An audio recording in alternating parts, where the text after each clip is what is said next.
Hello guys, hello Virgo. Welcome dito sa aking channel, Virgo. Alamin natin kung anong messages, vibration, gabay energy para sa lahat ng Virgo friends natin na nanonood. Ito ay general reading, March 2024, money, career, financial reading para sa lahat ng Virgo.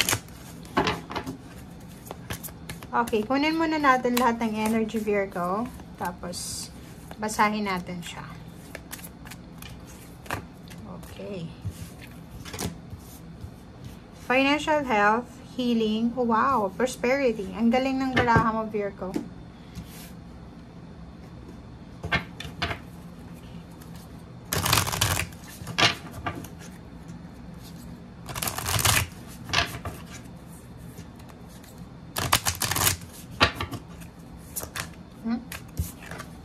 Okay. Oh. Ang ganda ng barahan niyo sa ngayon. Okay. Okay. Okay, Virgo. Prosperity, healing, health, and healing. Dito naman is may blossoming abundance ka.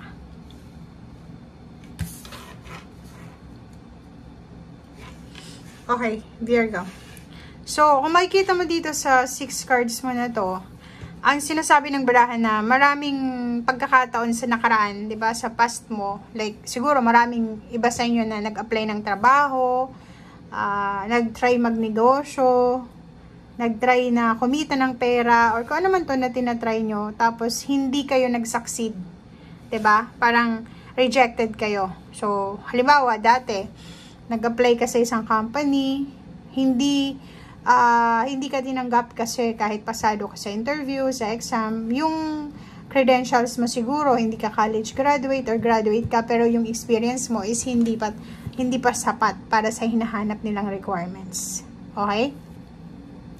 But sa past na yun, kasi itong current situation mo, itong sa kasalukuyan, and then sa mga susunod na araw, buwan na taon, iba na siya. Kasi kung makikita mo dito, 15, balance. Okay, magkakaroon ng balance.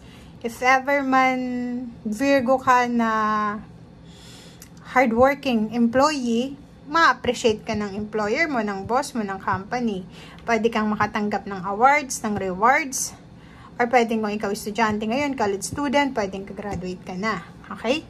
Blossoming abundance number 3, may celebration dito. May celebration na posibleng isi-celebrate yung mga Virgo dahil may magsisimulang abundance. Diba parang nagtanim ka ng binhi, diba? Like, nagtanim ka ng seeds.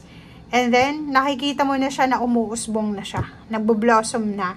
So, yung hard work mo, Virgo, okay? Huwag mong isipin na kung ano yung past mo, hindi yon yung definition ng future and present situation mo. Kasi yung past mo is puro rejection, pero yung current situation mo is maganda. Okay? Nagsisimula kang umusbong. Nagsisimula kang mag-blossom. Okay? Okay?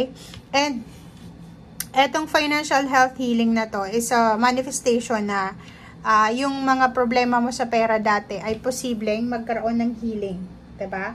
So, if ever man na marami kang utang, marami kang problema sa pera dati, posibleng magkaroon ng healing sa ngayon. Okay? So, ibig sabihin yan, yung foundation mo sa usaping pera, kung may utang ka, pwede kang makabayad.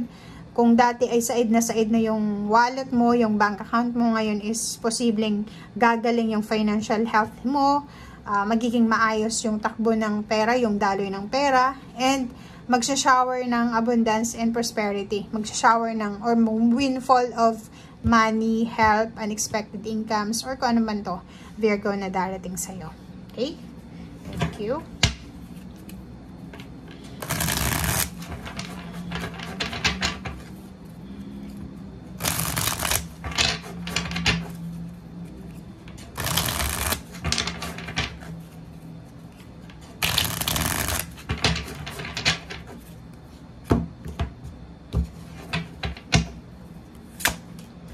First card natin is the Hangman na reverse.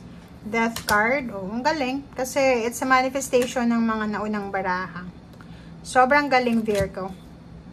Positive yung buwan ng March mo sa usaping pera. Ang galing. Oh, diba? So, tingnan mo, kahit screenshot mo pa yan, araw-araw tingnan mo. Dito sa barahang to, sinasabi na tapos na yung mga paghihirap mo.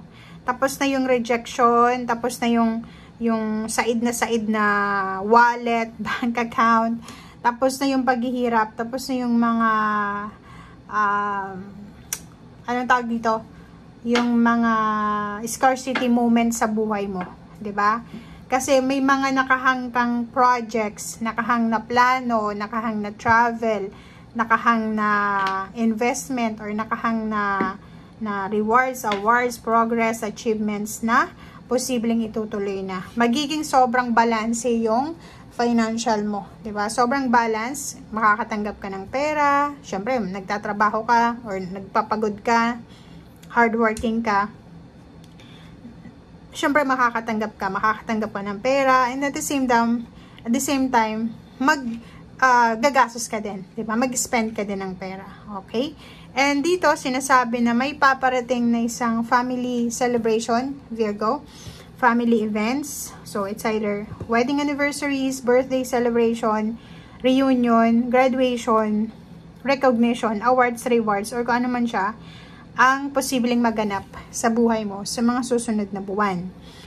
Nakikita natin dito na may dalawa kang options, may dalawa kang pinagpipilian sa ngayon. It's either work or business. It's either 2 companies or 2 countries or kung ano man to na posibleng magliliwanag na siya sa ngayon. 'Di ba? Yung parang dati Virgo is hindi ka kampante dati, 'di ba? Yung ang dami-dami mong gustong gawin pero hindi nangyayari. Kasi parang feeling mo wala hindi nangyari kasi hindi nakatadhana or hindi align, 'di ba? But now, sinasabi ng baraha sa'yo dito na lahat ng plano mo, yung mga nakhang mo ang plano, it's either travel, it's either kung ano man itong mga gusto mong gawin, okasyon, ay posibleng may liwanag na ngayon. And last card mo is 10 of Pentacles. So, etong magbo-blossom na abundance, etong nagsisimula sa buhay mo sa ngayon, etong ginagawa mo sa ngayon, or etong renewal na nangyayari sa buhay mo ay posibleng magdala ng malaking halagang pera, limpak-limpak na sa lapito, 'di ba?